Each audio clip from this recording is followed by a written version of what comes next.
suis venu vous parler, vous raconter des histoires et vous dire, finalement, à la limite, c'est exactement, et merci beaucoup pour ce topo, parce qu'effectivement, je ne l'avais pas fait, mais je vous rassure, à la Coreb, on est une équipe, dans les ESR, on est une équipe, et c'est des topos qui existaient, etc., donc je n'ai pas passé non plus 15 heures à préparer, puisque ça existait, mais le fait de replonger là-dedans, d'affiner les diapositives et d'affiner l'histoire, m'a permis de redécouvrir 3 histoires, et surtout de voir la lumière que, non pas, c'est pas aussi clair qu'à Marseille, mais pas loin. Ça éclaire et ça fait tirer des leçons pratiques, opérationnelles, hyper intéressantes. Et pour moi, c'est une des premières leçons du Covid, c'est qu'on n'a pas voulu les tirer toutes, et on en parlait à midi au déjeuner,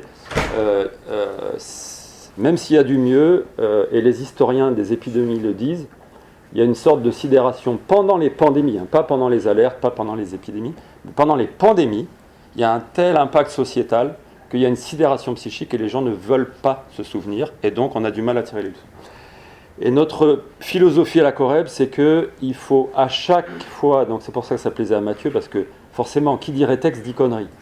Qui dirait texte dit on a fait des boulettes. Et donc on va analyser les boulettes, et c'est en faisant des boulettes qu'on progresse et qu'on améliore les process. Et c'est exactement la philosophie et de ce topo et de la Coreb. On avance à petits pas rapides. Ce n'est pas une marche forcée, sauf quand on a une crise, mais on essaye, pour préparer la prochaine pandémie, d'avancer à chaque expérience, et donc c'est hyper important de tirer les leçons. Je n'ai aucun conflit d'intérêt avec l'industrie pharmaceutique, mais j'en ai quelques-uns avec les autorités de santé. J'étais conseiller au cabinet du ministère de la Santé pendant 2 ans pendant la Covid, et j'ai aussi participé au COVARS, qui était un comité scientifique hyper intéressant avec un ADN One Health, une seule santé animale, donc humaine et environnementale, et le décret avait dit que ce comité devait être pérenne, et le contexte politique, le contexte économique n'a pas pesé puisqu'on ne coûtait rien, ou presque. Le contexte politique a fait que, curieusement, nous n'avons pas été renouvelés. Donc, feu le COVARS, et c'est bien dommage parce que cet éclairage One Health était hyper intéressant, à mon avis, pour des politiques qui étaient capables de comprendre. Mais quand on est en crise systémique, on a un peu du mal à investir sur le long terme. Avant de vous parler les histoires, je vais vous présenter très succinctement, pour ceux qui ne connaissent pas la Coreb, c'est une toute petite structure. C'est un noyau, un petit noyau. On est 6, je vous le présenterai à la fin pour les remercier. Et on a 3 missions qui vous sont listées là. C'est des trucs parfois un peu ingrats, c'est-à-dire qu'il faut rédiger des procédures, des référentiels. Puis une fois qu'on les a rédigés, ce qui est ingrat, il faut les faire digérer, les faire absorber par les collègues, et ça c'est encore une autre paire de manches. Il y a des enjeux de formation et de maintien en compétences, théoriques et pratiques. Et puis, il y a une animation du réseau, et aujourd'hui, on a 18 ESR, 6 ESR nationaux, et les autres sont des ESR régionaux, incluant les départements ultramarins.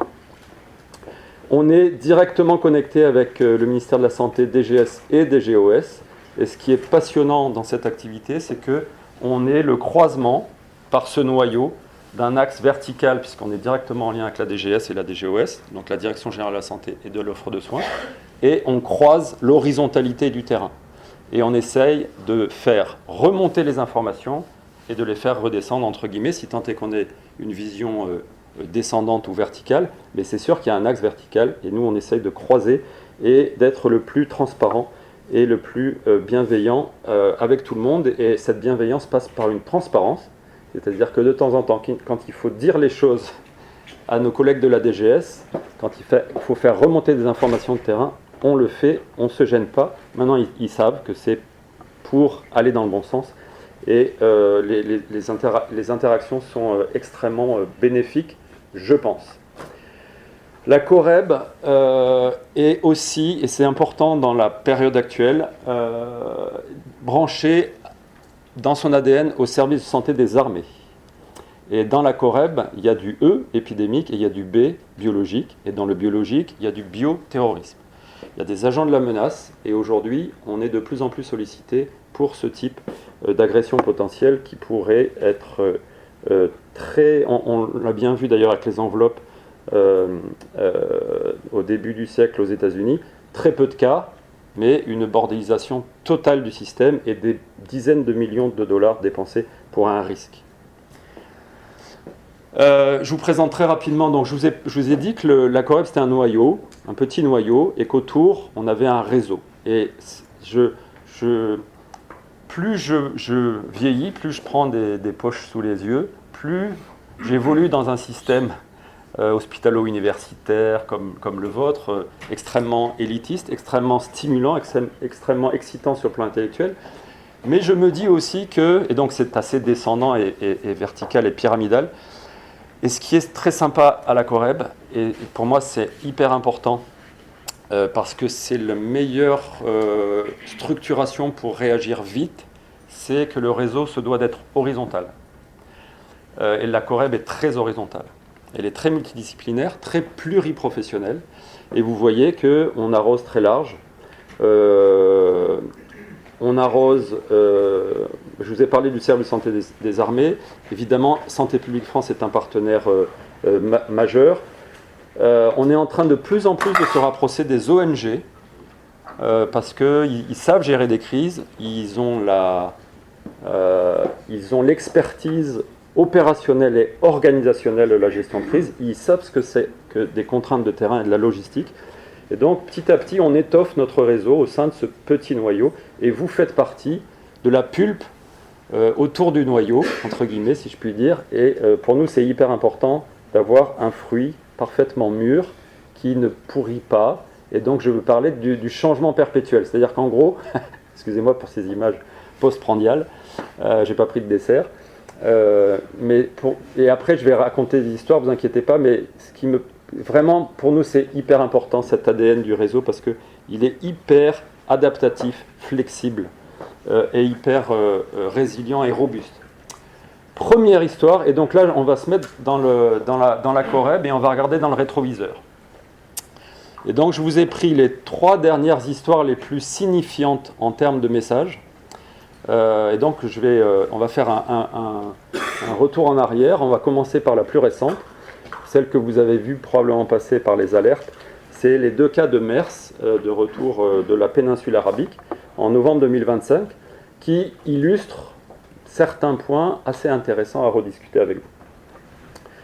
Donc, je vais vous raconter l'histoire de façon assez rapide, parce que ce qui m'importe, c'est certains points. Donc, je vais focaliser sur certains points de détail. Mais comme dirait l'autre, le diable se cache dans les détails. Et je vais passer, il y a plein de diapositives, parfois ça fait un peu BD, il y a plein d'images, mais vous pourrez me poser des questions après si vous avez une frustration sur les histoires cliniques, mais ce n'était pas l'objectif principal du topo. Donc, novembre 2025, vous avez vu, vous avez lu 2 cas de MERS coronavirus documentés chez des Français rentrant d'un voyage organisé Oman et Émirats Arabes Unis. Je vous passerai les détails qu'en fait il y avait aussi il y avait des Belges, il y avait des gens qui rentraient directement en France et qui repartaient en Espagne, donc en termes de suivi de contact ça a été un peu le bazar. Et je vais vous expliquer un peu les points qui nous ont posé des questions. Ça faisait un moment qu'il n'y avait pas eu de MERS, ni en France ni ailleurs, on va y revenir. Donc très succinctement, je vous raconte l'histoire de ces cas. Donc, alors ça c'était pratique parce que dans ce voyage organisé, ils ont tout bien fait. Ils ont mangé des dattes, ils ont mangé du dromadaire et ils ont été reniflés du dromadaire. Ils se sont approchés très très fort du dromadaire. Ils sont allés dans des marchés d'animaux, tout ce qu'il fallait. Ils ont coché toutes les cases. Et donc, vous avez ici l'historique avec... et c'est vrai que souvent, les gens, quand on les classe pour MERS, ils reviennent souvent de la Mecque. Là, c'était pas le cas, c'était un séjour plutôt un peu à côté, avec des pays qui souvent ne déclarent... Enfin, en tout cas, il y a très peu de déclarations de cas dans ces pays. Donc le premier cas est diagnostiqué le 29 novembre. Vous avez ici la petite vignette. il y a des points sur lesquels je vais un peu insister parce qu'ils sont très riches d'enseignements. Premier point, c'est qu'il avait une forme asymptomatique. Je vais y revenir. Paucisymptomatique.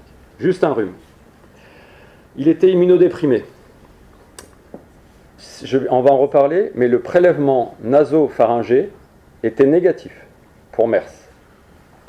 Ça a été confirmé uniquement sur un prélèvement profond respiratoire, un crachat. Il y avait un diagnostic différentiel positif de légionnelle et rhinovirus. On rediscutera de ça, mais de temps en temps, nous, et le CNR, notamment des fièvres hémorragiques, nous dit attention, c'est de moins en moins vrai. C'est pas parce qu'on a un diagnostic différentiel que ça élimine forcément la suspicion, alors que très régulièrement avant on se disait bon, on a une alternative diagnostique, on va faire baisser le niveau de suspicion. Vu l'ambiance actuelle des co-infections, je pense que c'est un message à remettre en question.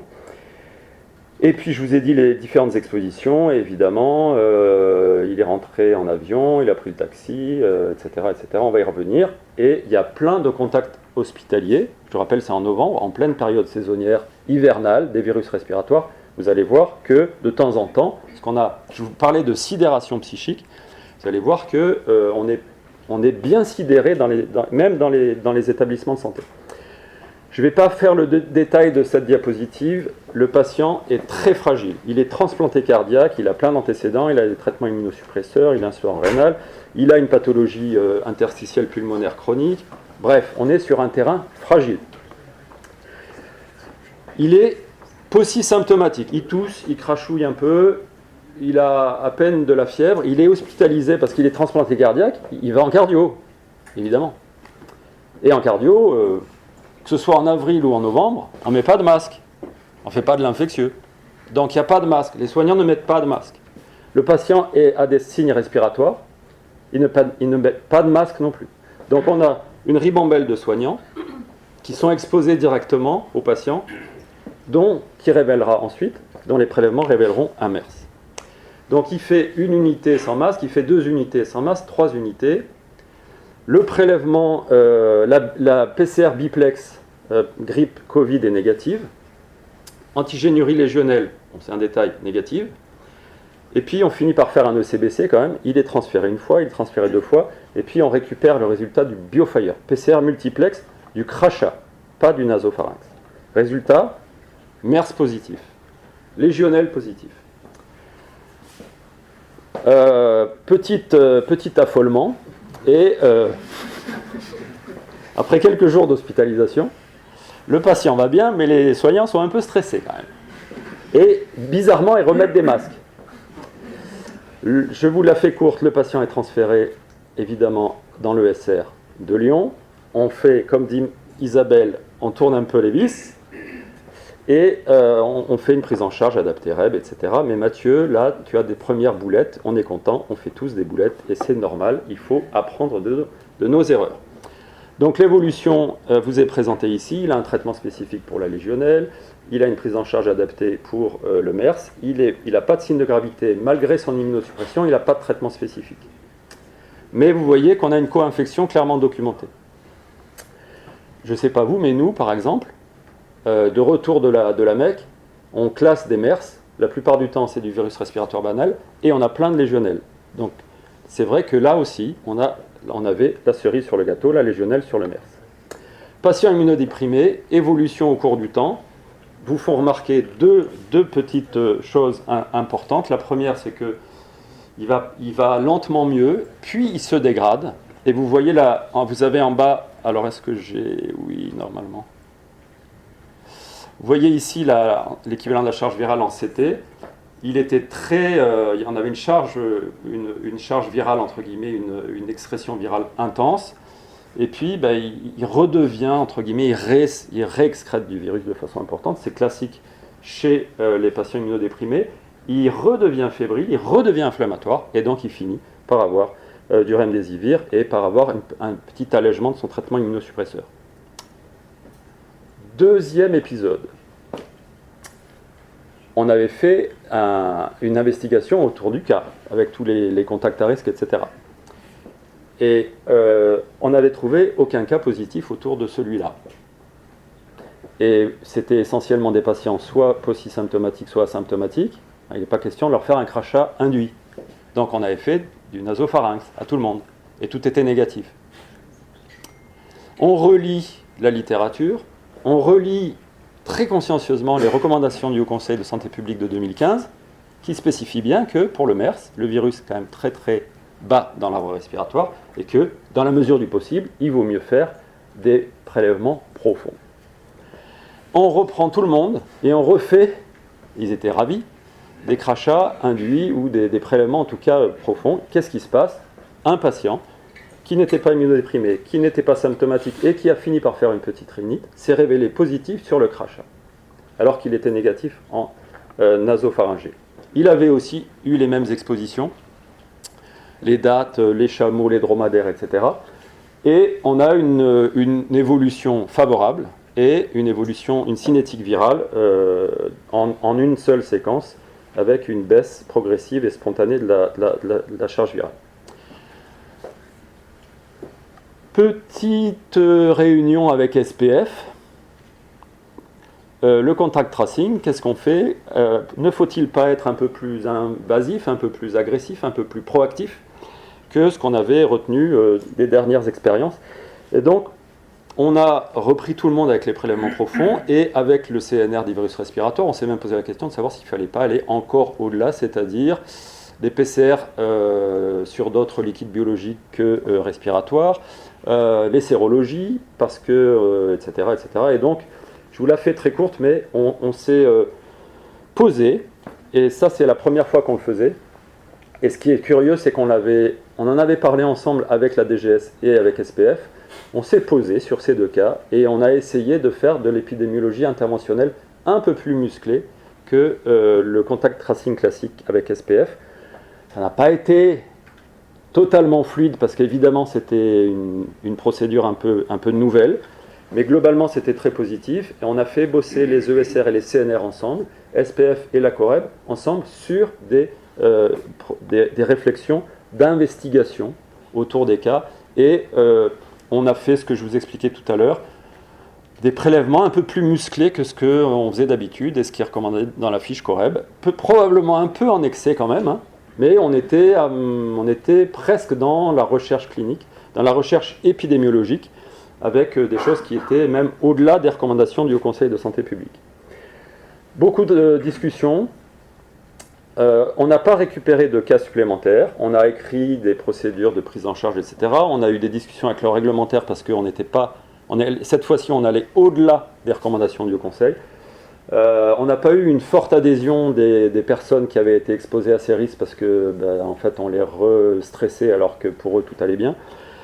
Mais c'était une vraie expérience pilote et on va tirer des expériences de ces deux cas sur le plan des investigations avec SPF et on verra sur quoi on aborde. Mais ce qui est assez marrant, c'est qu'on en avait parlé quelques mois avant, se disant il faut qu'on essaye de rapprocher SPF et la COREB de SPF pour des investigations au lit du malade. Et par rapport à ce qu'on disait, Mathieu, Pierre-Édouard et Jean-Christophe notamment tout à l'heure, le pif du clinicien, parfois, c'est très important les investigations épidémiologiques et il faut probablement l'associer à l'épidémiologiste pur des agences de santé publique. 2-3 éléments sur le MERS d'actualité. Le premier, c'est que, évidemment, vous l'avez constaté aussi, depuis le Covid, alors au début c'était le confinement mondial, donc il n'y avait plus de circulation, donc plus de pèlerinage, donc plus d'exposition, entre guillemets. Vous avez ici les cas de MERS rapportés avant et après le confinement. Et puis vous avez finalement les trajets, l'exposition, les voyageurs dans la péninsule arabique. Donc là, évidemment, coup de frein. Et puis aujourd'hui, on s'aperçoit que les affaires ont repris leur cours. Mais ça ne fait pas remonter le nombre de cas. Alors il y a plein d'hypothèses possibles. Le virus a probablement évolué. C'est le cas, ça c'est l'arbre phylogénique. L'un des patients et le deuxième est très proche de celui-là, qui nous permet de dire que ce n'est pas une transmission interhumaine, mais ils se sont infectés à la même source des dromadaires à Oman. Mais on voit bien qu'évidemment tous les virus évoluent et que peut-être une des hypothèses est de considérer que le MERS est probablement beaucoup moins pathogène qu'il y a une dizaine d'années, où je vous rappelle qu'il y avait quand même 30 à 40% de mortalité, même si on n'est pas complètement certain du dénominateur. Il y a aussi une autre hypothèse qui n'est pas ferme, mais qui est intéressante, qui est révélée dans plusieurs travaux, qui fait qu'il ne serait pas impossible qu'il existe une immunité croisée entre SARS-CoV-2 et MERS-CoV. Donc ici, vous avez deux travaux assez profonds sur le plan des explorations immunologiques qui vous montrent que ce soit chez des patients qui ont fait un Covid en termes d'immunité anti-MERS ou des patients avant-après vaccination, on s'aperçoit qu'en termes d'anticorps neutralisants, c'est partiel, c'est pas purement démonstratif, mais les immunologistes nous disent qu'il n'est pas impossible que ça joue sur cette courbe d'incidence qui est quand même nettement écrasée depuis le confinement.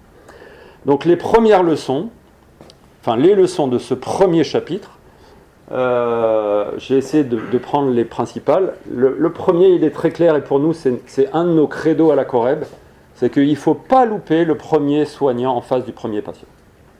Et là, à l'hôpital cardiologique à Lyon, il y a un gros loupé. Parce qu'il y avait des patients sans masque qui n'ont pas tilté alors que le patient venait de la péninsule arabique avec des signes respiratoires. Le deuxième petit message, c'est que, je vous en ai parlé, la co-infection aujourd'hui, vu qu'on est dans un contexte d'émergence de maladies infectieuses et que réchauffement climatique, globalisation, etc., on est en train de vivre dans une zone ultra tropicalisée, très très favorable pour les infections, je pense que le diagnostic alternatif n'a plus autant de poids qu'avant. Deuxième message important, probablement qu'on assiste à une évolution du MERS, soit sur le plan virologique, soit sur le plan immunité populationnelle, aidée potentiellement par SARS-CoV-2. Troisièmement, il faut savoir faire évoluer les critères diagnostiques, il faut savoir faire un peu attention par rapport à ce qu'on disait tout à l'heure, et là c'est une autocritique. La Coreb est le spécialiste de l'opérationnel. De temps en temps, elle se met entre guillemets, elle fait des compromis opérationnels avec les recommandations théoriques et parfois un peu dogmatiques du Haut Conseil de santé publique. Et bien là, on s'est mangé une boulette parce que le Haut Conseil recommandait des prélèvements profonds. En pratique, c'est hyper difficile de faire des prélèvements profonds à des gens qui sont non symptomatiques. Quand on dépiste les contacts à risque, et bien là, on s'est planté. Donc on a rediscuté de ça. La tentative multidisciplinaire d'épidémiologie interventionnelle c'est étonnant parce qu'on en parlait et on a pu le faire et on va pouvoir tirer les leçons spécifiques de cette expérience qui forcément a fait beaucoup discuter, vous imaginez, puisque on essaye d'aller sur les précarés des uns et des autres. Et puis, c'est pareil, c'est aussi une chose dont on parlait régulièrement et pour laquelle la DGS nous a missionné sur notre feuille de route de 2025-2026.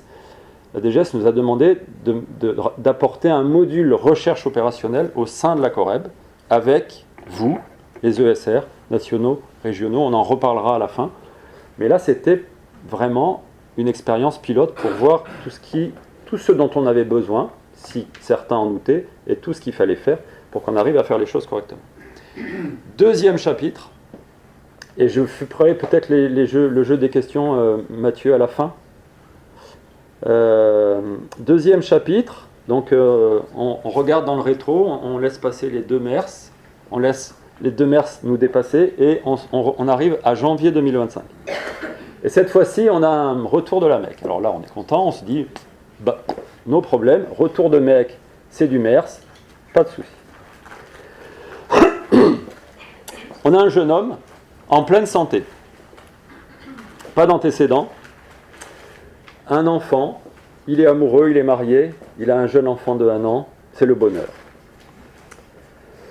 Il est allé à la Mecque, il est comblé sur le plan spirituel, tout va bien. Il rentre de la Mecque le 28, mais depuis le 24, il a quelques petits symptômes aspécifiques, pseudo-grippaux, qui l'incite à prendre un antalgique et les AINS. Le 28, il rentre et d'emblée, il va aux urgences dans un hôpital, un établissement de santé général, très fébrile, et d'emblée, on sent que ça chauffe pour lui. Je ne sais pas si les AINS lui ont rendu service, mais il est très fébrile, il est déjà insuffisant rénal aigu alors qu'il n'a aucune comorbidité, il a une hépatite cognée, la PCR triplex est négative, il a une douleur abdominale avec ce bilan hépatique et il est transféré dans la nuit à l'hôpital Saint-Antoine pour une suspicion de pancréatite aiguë lithiasique sur des douleurs, mais l'échographie n'était pas très évocatrice. Alors là c'est horaire, la chronologie. En général, c'est pas bon signe quand on raconte une histoire horaire.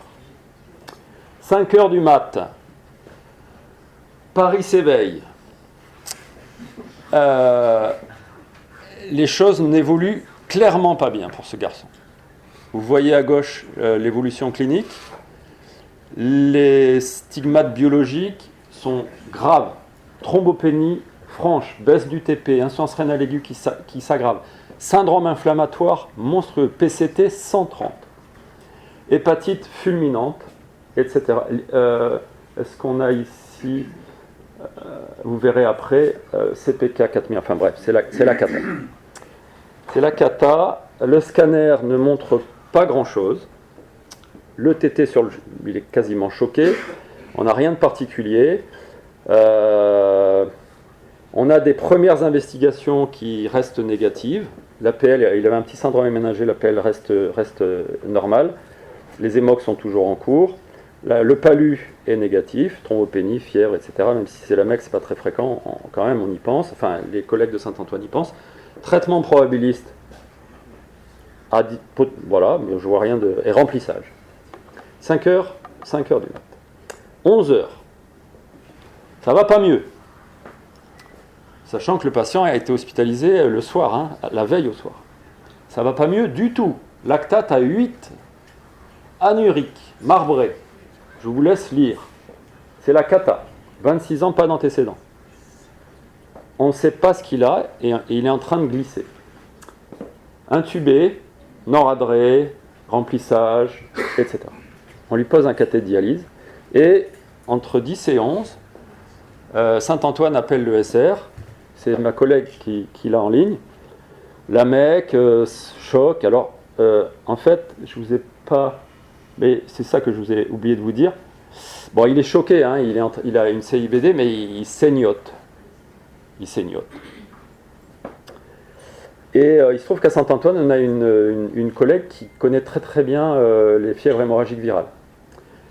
Et donc, elle appelle à 10h, le SR. Elle a une de mes collègues qui dit, écoute, j'ai pas les critères. Puis, il n'a pas été exposé, je retiens pas, je classe pas. À 11h, on commence notre réunion hebdomadaire, notre staff Coreb. Et à 11h05, ma collègue me dit, je suis désolé, est-ce que tu peux prendre l'appel parce que la collègue insiste à Saint-Antoine, elle veut classer le cas. Pour elle, c'est c'est une fièvre hémorragique virale.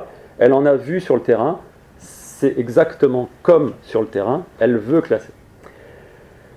Je la prends au téléphone, j'insiste très fort parce que là, c'est de la réanimation de FHV. Sur le plan organisationnel, c'est l'enfer sur terre. C'est les contraintes maximales. C'est le pire scénario.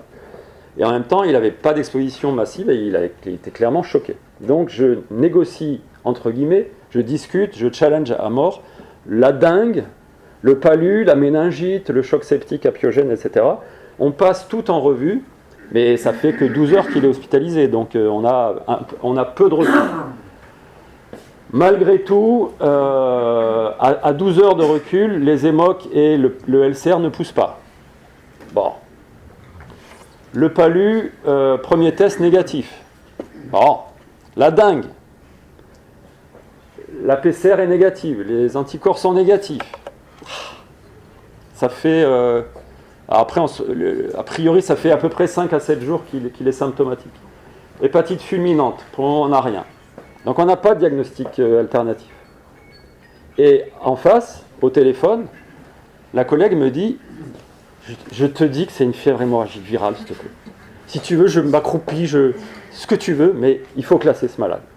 Ok, j'y n'y crois pas, mais on va appeler le CNR des fièvres hémorragiques virales. Le CNR est en train de faire du ski. Non, je plaisante, mais ils sont le spécialiste qui pouvait nous permettre de trancher est en vacances. Je l'appelle sur son portable, et ça c'est les vraies histoires.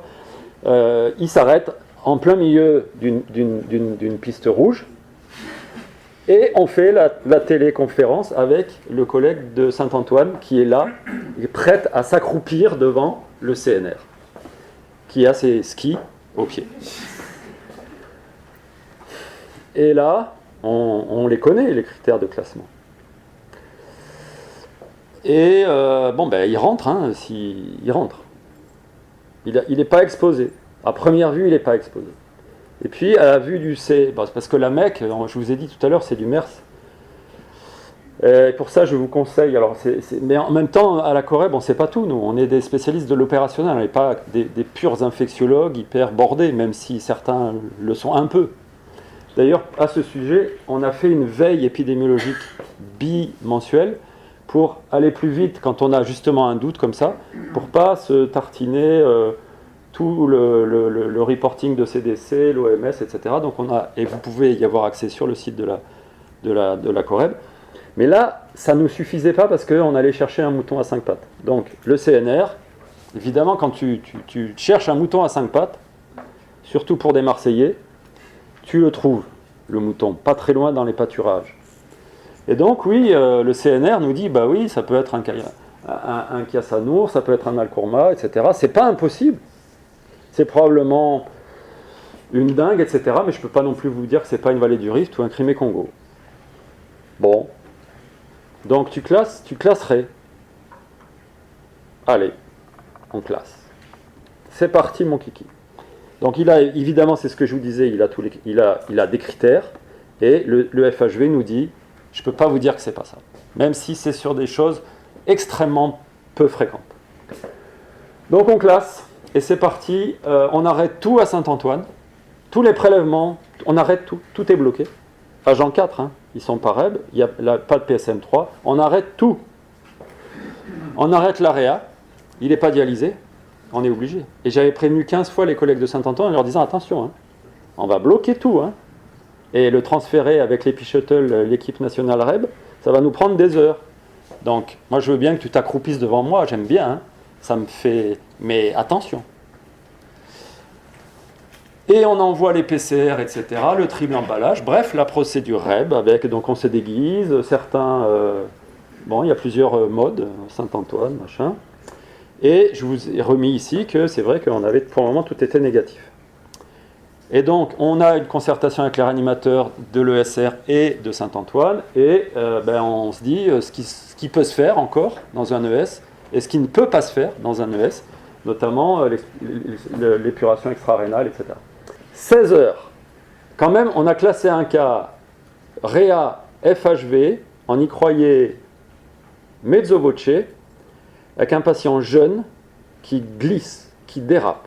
Et on sait qu'on va mettre 4 à 5 heures pour le transférer. Donc on prend toutes les précautions.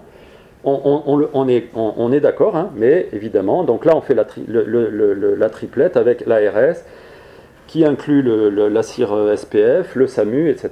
Et tout le monde est d'accord pour classer, et on organise le transfert avec l'Epi Shuttle d'un patient intubé ventilé.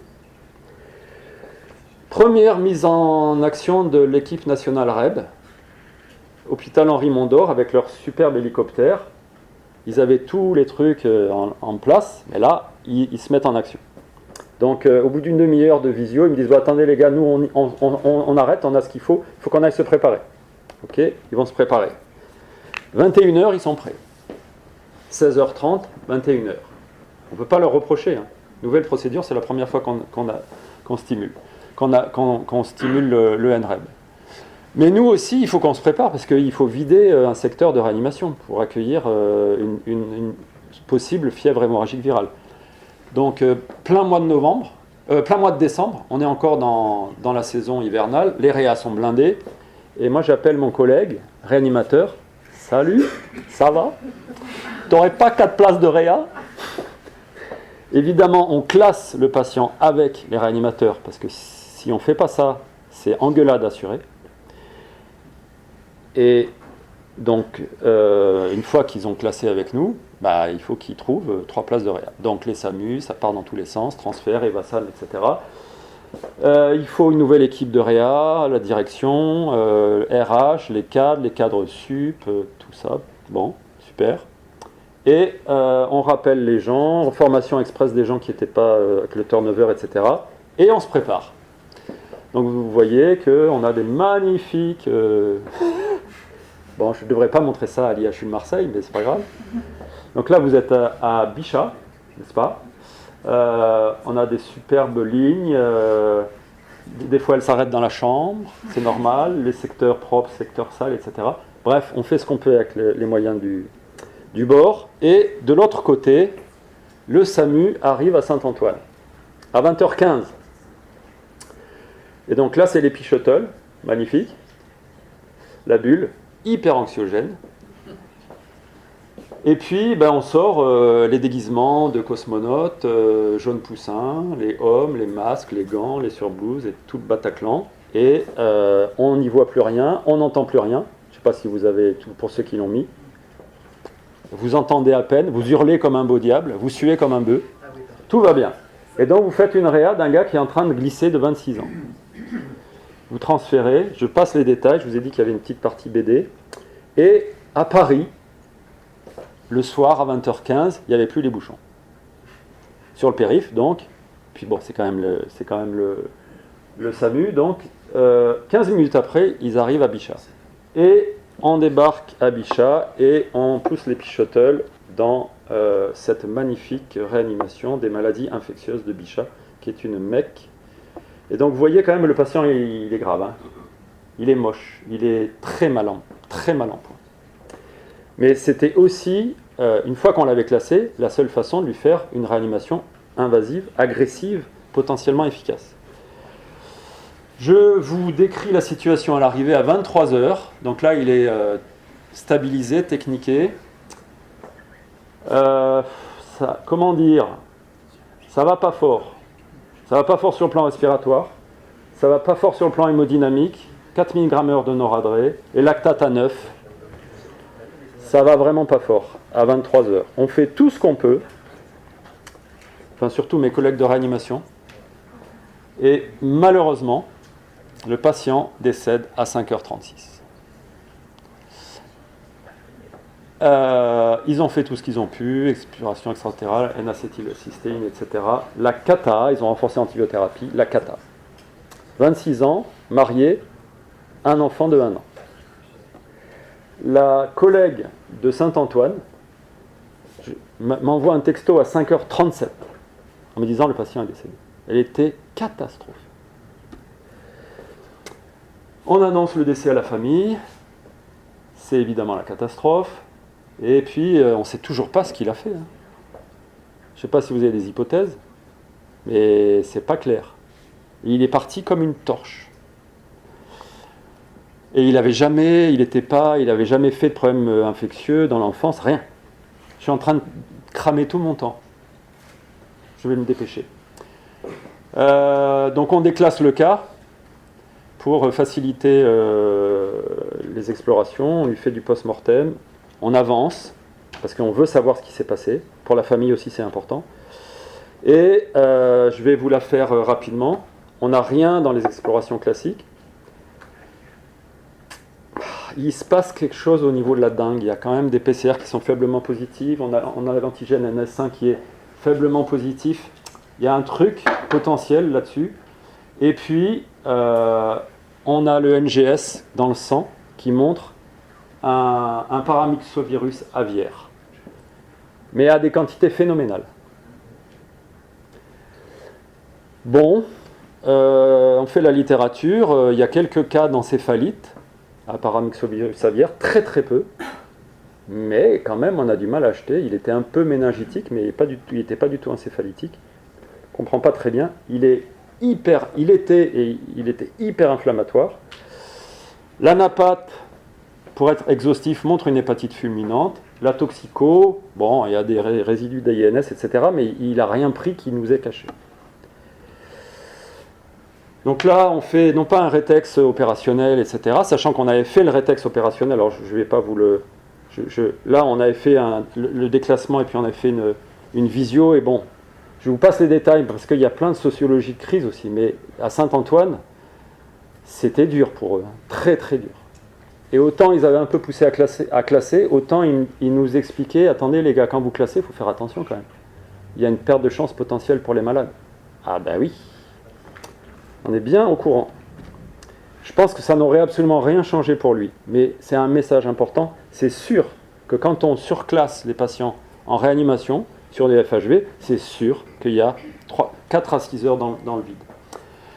Toujours est-il qu'on fait une réunion scientifique avec ceux qui étaient impliqués, on appelle les copains de l'Institut Pasteur, les copains de l'IHU, imagine, on veut comprendre ce qui s'est passé, les copains d'ici, avec le CNR des arboviroses, Pasteur, les FHV, etc. Je vous la fais courte, mais en gros, il y a quelque chose sur la dengue, et on finit par conclure à une co-infection dengue paramyxo-aviaire, avec probablement une séquence qui commence par la dengue. On arrive sur une fenêtre, la fenêtre viro-sérologique du J5, J7. Donc on n'y voit rien, on est dans la fenêtre aveugle de la dengue.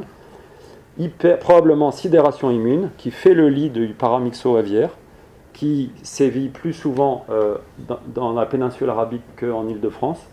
Et il a l'autoroute et il fait le sepsis avec, je vous la fais très courte, malgré tout quand même, le CNR des arbovirus qui confirme que vraiment il y a eu de la dengue très probablement très récemment, et les virologues de Saint-Louis qui nous disent il est bourré de paramyxovirus aviaire, il y en a partout, dans tous les tissus, NGS, phylogénique, etc., et un lien avec la MEC, et les collègues de l'Institut Pasteur et de l'IHU Imagine nous disent on n'a jamais vu un patient aussi inflammatoire.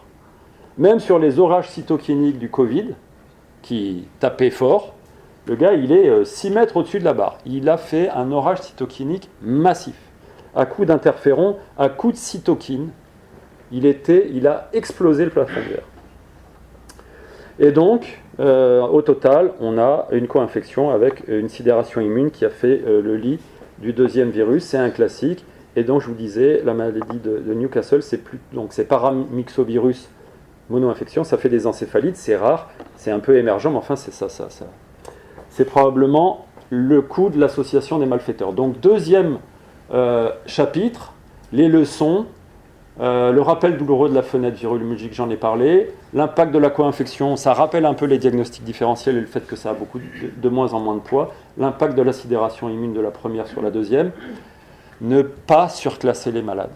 C'est trop facile de classer en se disant, bon, j'ai un doute, on va me taper sur les doigts si je classe, il ne se passera rien si je classe, parce que comme ça, c'est comme un AERV, on donne le traitement anti-VIH parce que dans le doute on va rassurer tout le monde.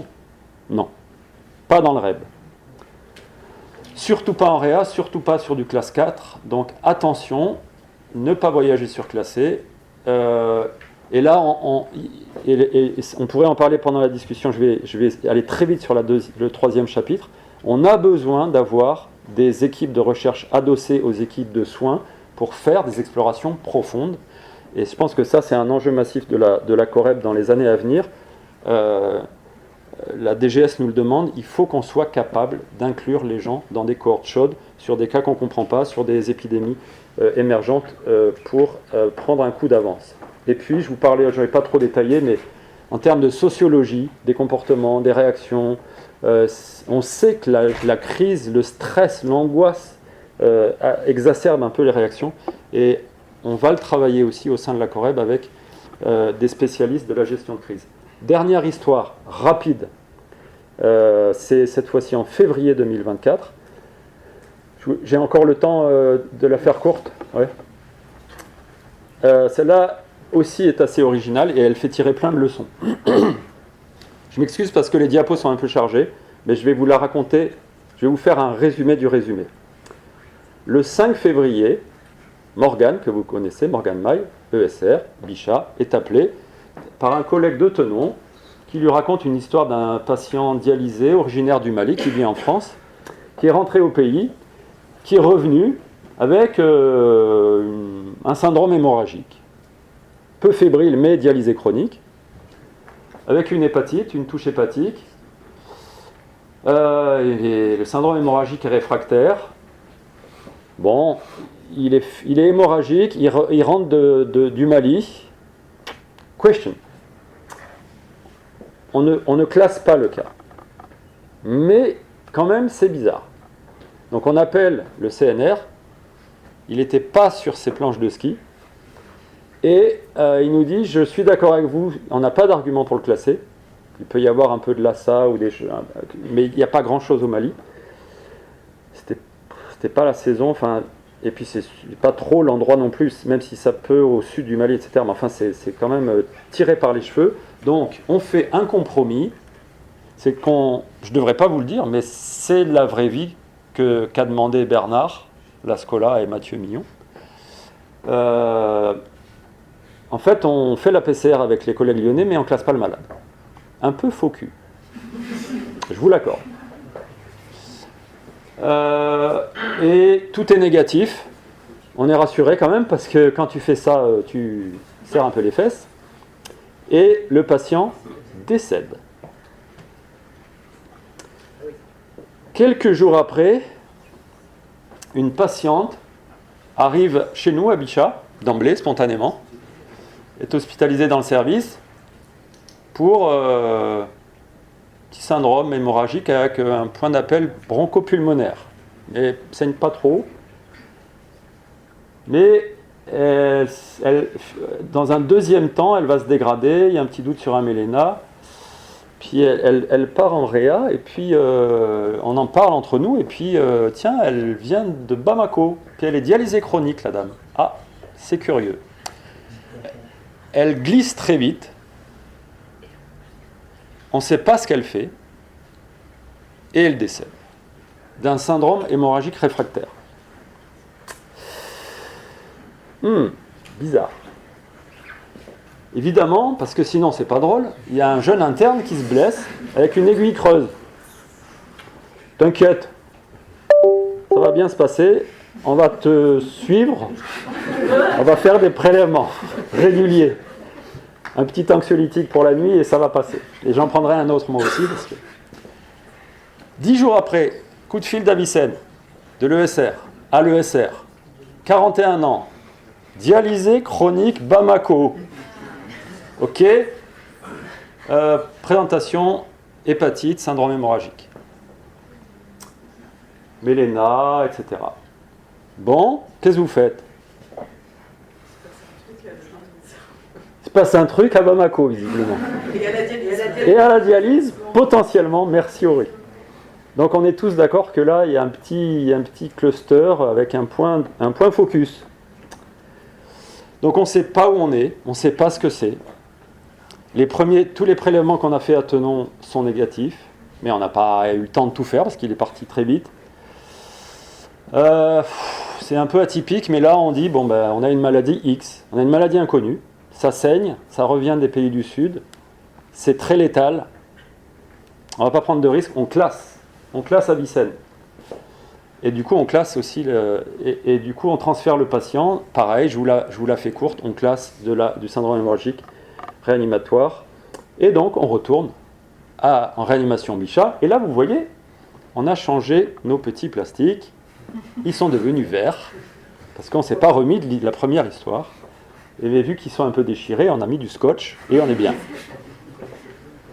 Et on est content. Avec le homme, on n'entend rien, mais on est content. Le patient arrive à 23h. Quand je commence à vous mettre des heures en général, c'est pas bon signe. Et le patient finira aussi par décéder. Et là, vu qu'on a classé ce premier qui n'est pas encore décédé à ce moment-là, on se dit il faut absolument qu'on se fasse un diagnostic. Donc il y a encore le deuxième malade qui est dans les lits. Et on essaye de récupérer du post-mortem. Mais la famille nous dit niet, vous touchez pas.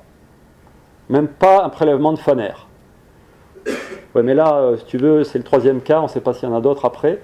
Ils meurent tous, donc non. ok.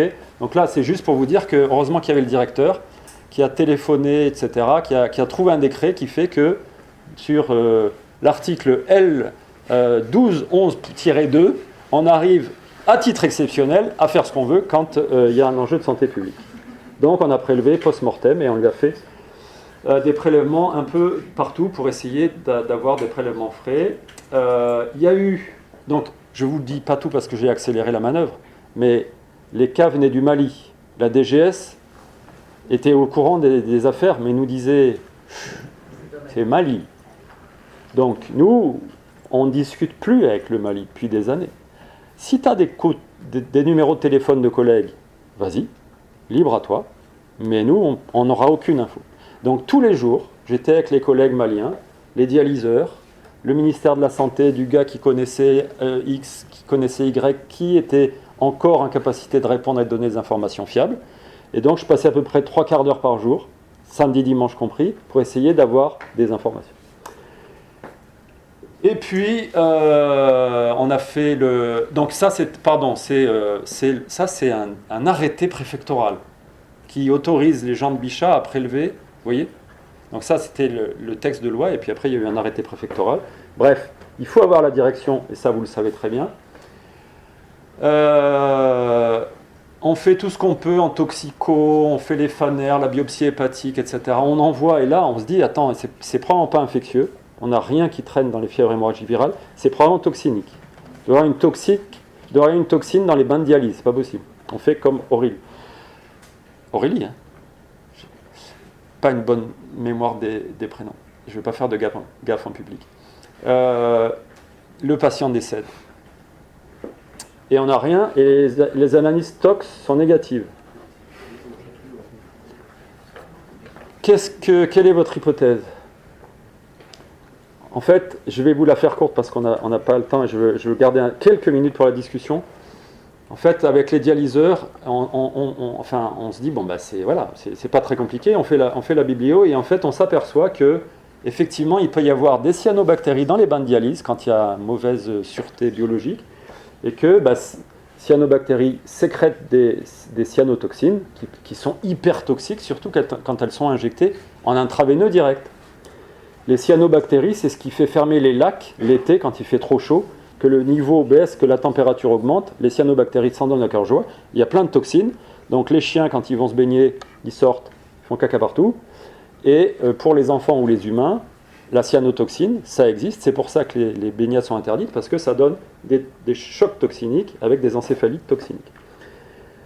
Donc on reste là-dessus, on complète la bibliographie, on part là-dessus, moi j'appelle les collègues à Bamako en disant, dis donc, est-ce que tu pourrais prélever l'eau de dialyse avant, après, pendant, etc. On pense à ça.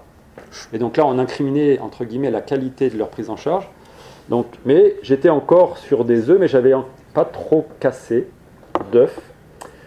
Et a priori, en tout cas je ne pouvais pas vérifier, mais c'était en bonne voie, j'avais encore des discussions. En parallèle, le bilan infectieux négatif de partout, NGS compris, toxinique, tout. On a fait les métaux lourds, les organophosphorés, les médicaments, tout ça, rien.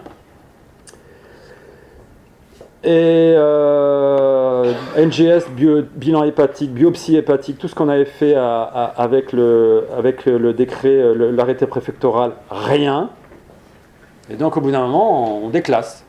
Mais on ne sait toujours pas ce qu'il a. On a juste une hypothèse. On déclasse. Je vous la fais courte, il n'y en a rien de plus sur la napate.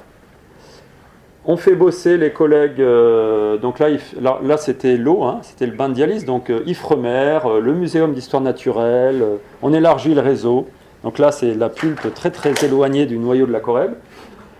Et puis ils nous disent, mais on peut trouver la cyanobactérie dans l'eau, dans le bain de dialyse, on peut trouver la cyanobactérie, éventuellement la cyanotoxine, chez les patients quand ils sont à la phase aiguë, mais vous les avez eus à distance, donc laissez tomber, vous pouvez chercher, mais vous ne trouverez probablement pas.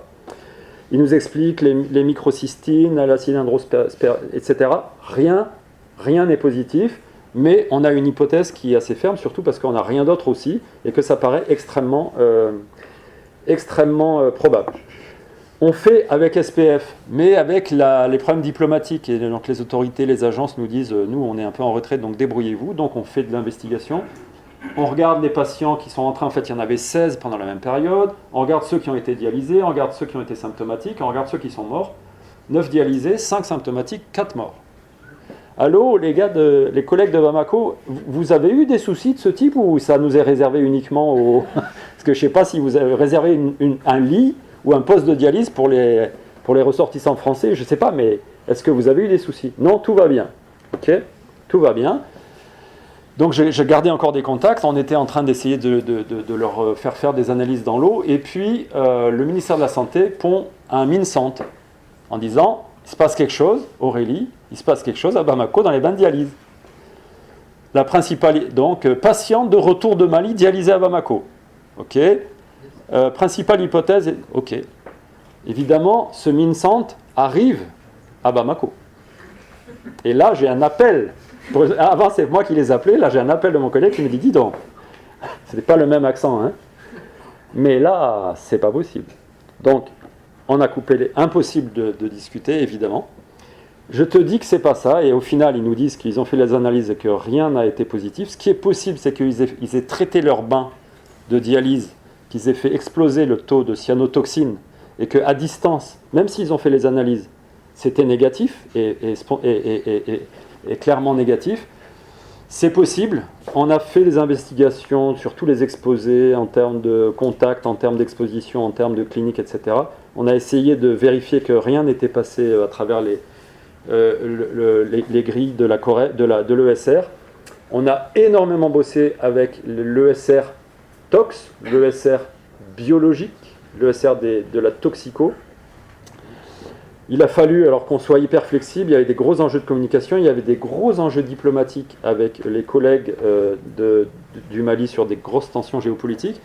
Et du coup, les leçons du dernier chapitre, c'est que quand vous savez pas quand vous voyez rien d'infectieux, ayez toujours l'arrière-pensée de la toxine, ou de la toxique ou toxinique. Là, il a vraiment fallu travailler avec les CNR, il a vraiment fallu travailler entre différents ESR, REB et TOX, sachant que le B est à cheval. Hyper important d'avoir du tissu, de l'anatomopathologie, etc. Et puis, parce que c'est aussi un fléau émergent qui impacte sur la prise en charge des patients, il faut s'habituer à travailler en contexte géopolitique tendu, et ça n'a pas toujours été facile, mais c'était une bonne leçon pour ces cas-là qui, malheureusement, ont été la plupart létales. En conclusion générale, on ne s'ennuie jamais dans un ESR, vous le savez très bien. On ne s'ennuie jamais à la Coreb, c'est en perpétuel changement, évolution. Il faut faire preuve de grande adaptabilité.